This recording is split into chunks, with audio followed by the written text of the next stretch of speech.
Baik, pada video kali ini saya akan membahas mengenai unsur intrinsik puisi dan unsur intrinsik prosa fiksi, dan apa saja unsur yang terdapat pada puisi juga terdapat dalam prosa fiksi. Oke, yang pertama yaitu mengenai unsur intrinsik puisi. Secara umum, unsur intrinsik pada sebuah puisi dapat dibagi menjadi dua, yakni unsur batin dan unsur fisik. Nah, yang pertama ialah unsur batin, di mana unsur batin ini merupakan unsur intrinsik yang disebut juga sebagai unsur isi dan mencakup permasalahan dan emosi yang terdapat pada karya tersebut. Berikut adalah beberapa pembagian unsur batin dalam intrinsik puisi. Yang pertama yaitu tema. Tema merupakan unsur intrinsik yang pertama dalam puisi, karena sebelum membuat puisi tentunya harus tahu dulu bagaimana isi puisi yang akan dibuat hingga menjadi bentuk puisi yang indah. Yang kedua yaitu amanat. Amanat selaras dengan tema, di mana amanat dari sebuah puisi cenderung tidak berbeda jauh dengan tema yang sedang diperbincangkan di dalamnya.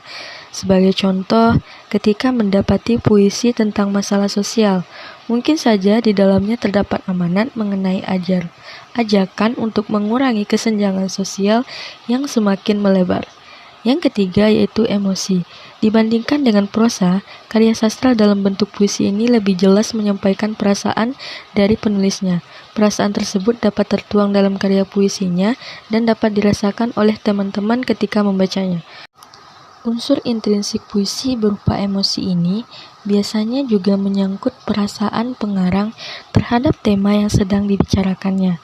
Contohnya, ada perasaan marah ketika membicarakan korupsi, atau ada perasaan sedih ketika membicarakan kemiskinan.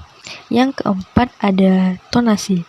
Ketika menyampaikan perasaan dalam tulisan di puisi, pembaca dapat menangkap tonasi ataupun nada seperti apa yang sedang dipakai oleh penulis. Bisa saja walaupun kecewa, puisi tersebut dikarang dalam bentuk nada yang ringan, namun menyindir. Bisa juga kita menemukan puisi yang seakan mengajak kita untuk mengalami hal yang tertuang di dalamnya.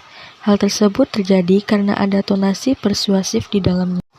Yang kedua ada unsur fisik, di mana jika unsur intrinsik puisi ini berupa unsur batin lebih melihat kepada isi puisi, berbeda dengan unsur fisik yang merupakan unsur pembangun puisi secara struktur.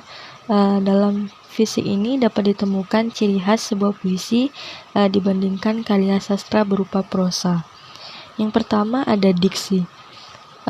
Teman-teman mungkin merasa puisi terdengar lebih nyastra dengan kata-katanya yang tidak umum. Pemilihan kata-kata puisi tersebut termasuk dalam intrinsik puisi berupa unsur fisik yang dikenal dengan diksi.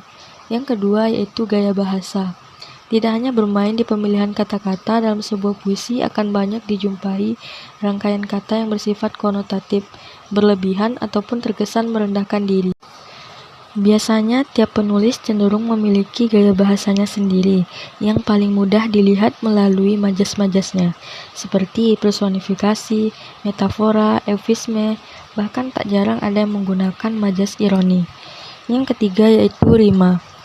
Keunikan lain dalam sebuah puisi adalah ditemukannya kesamaan nada di beberapa bagian baris ataupun larik.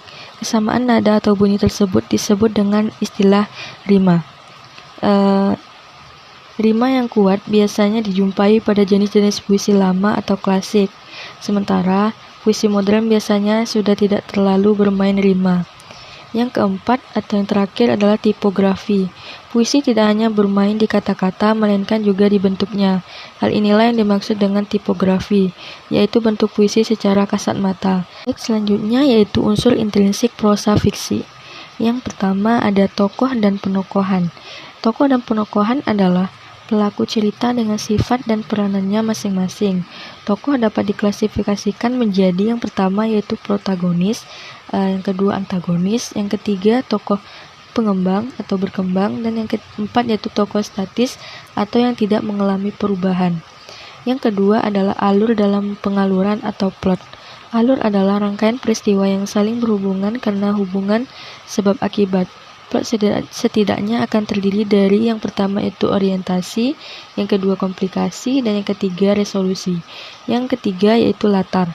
Latar adalah tempat, hubungan waktu dan lingkungan, keadaan sosial, dan tempat terjadinya peristiwa-peristiwa yang diceritakan. Selanjutnya yaitu gaya bahasa. Gaya bahasa merupakan cara mengungkapkan bahasa untuk mencapai efek estetis dan memiliki kekuatan daya ungkap yang menggugah seperti majas dan pemilihan diksi yang indah. Yang seterusnya yaitu sudut pandang. Sudut pandang adalah cara menyampaikan cerita seperti sudut pandang orang pertama yaitu aku, sudut pandang orang ketiga seperti dia, mereka. Yang seterusnya yaitu tema. Tema merupakan inti pokok gagasan dari keseluruhan cerita atau kisah. Misalnya tema kasih sayang, kekuasaan isu sosial, feminisme, dan lain sebagainya. Yang terakhir yaitu amanat. Amanat berarti pesan kebaikan yang dapat ditarik dari cerita yang disampaikan. Amanat biasanya tidak disampaikan secara langsung, namun dikemas rapi dalam keseluruhan isi prosa. Dapat disimpulkan bahwa ada beberapa unsur yang sama pada puisi dan juga terdapat pada unsur prosa fiksi, yaitu yang pertama tema.